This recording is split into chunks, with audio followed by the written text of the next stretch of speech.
পিছতো পোছাত এক মনন্তৰকাল ৰাজত্ব কৰাৰ পিছতো তেওঁ কিন্তু নিজৰ বৈষ্ণৱত্বক হেৰাই নিদিলে। অৰ্থাৎ এই যিটো বৈষ্ণৱ জ্ঞানত আমাৰ এইখন জগতত প্ৰত্যেকগৰাকীক আমি বৈষ্ণৱ জ্ঞান কৰিব পাৰিব লাগে। কিন্তু মহাপুৰুষ শ্ৰীমন্ত শংকৰদেৱে তাতকে আকৌ ওপৰত কৈছে ভূত দয়া। কেৱল মনুষ্যকে বিষ্ণুময় জ্ঞান কৰিলে নহব, সমস্ত ভূতত বিষ্ণু বুদ্ধি নহে যাৱে। কায় বাক্য মানে অভ্যাস শিৱাই শিভাৱে। যেতিয়ালৈকে আপোনাৰ পৃথিৱীত থকা উৰণ বুৰণ গজন ভ্ৰমণ চাৰিমুঠি জীৱৰ প্ৰতি বৈষ্ণৱ জ্ঞান নহব, তেতিয়ালৈকে আপুনি অভ্যাস কৰি থাকক। আৰু যেতিয়ালৈকে নহব তেতিয়ালৈকে মুক্তি সম্ভৱ নহয়। এই বৈষ্ণৱ জ্ঞান ভাগৱত চৰ্চাৰ মাজেৰে উদিত হয় আৰু হৃদয়ত সি আমাৰ অংকুৰিত হৈ ভকতিৰ বীজ সিঁচৰিত কৰাত সহায় কৰে। আৰু 4 নম্বৰ যিটো শব্দ তৰি ইব পাপ ভবাৰ নব, এইখন সংসাৰক ভৱ বৈতৰণী বুলি কোৱা হয়। আৰু এই বৈতৰণীখন পাৰ হ'ব লাগিব। পাৰ হ'বলৈ নৌকা এখন লাগিব। কেনেকৈ পাৰ হ'ব? সেই নৌকাখন কি? সেই নৌকা হৈছে আমাৰ এই শৰীৰ, অপবৰ্গ নৰতনু।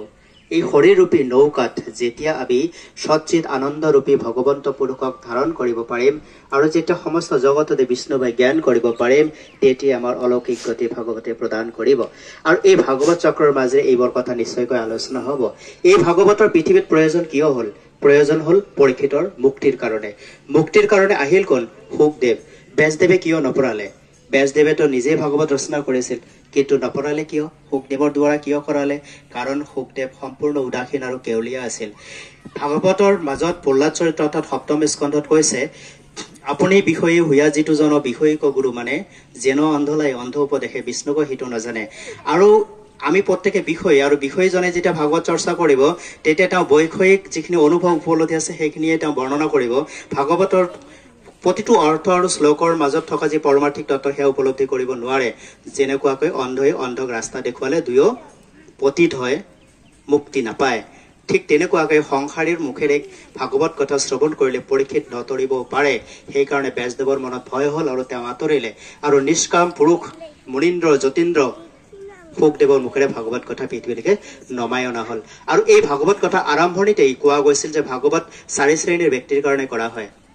আৰু এই প্ৰশ্নটো ৰজা পৰীক্ষিতে কৰিছিল ভাগৱতৰ 2য় স্কন্ধত। নিশ্চয়কৈ যেতিয়া ভাগৱতৰ 2য় স্কন্ধ আৰম্ভ কৰিছিল সেই বস্তুটোৱে হৈছে ম্ৰিয়মাণৰ নৰে কি কৰ্ম কৰিব।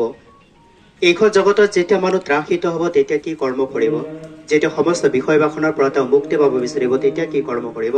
আৰু এই জন্ম কেনেকৈ সাৰ্থক কৰিব? এই সকলোখিনি কথা ভাগৱতৰ মাজত লিপিবদ্ধ হৈ আছে।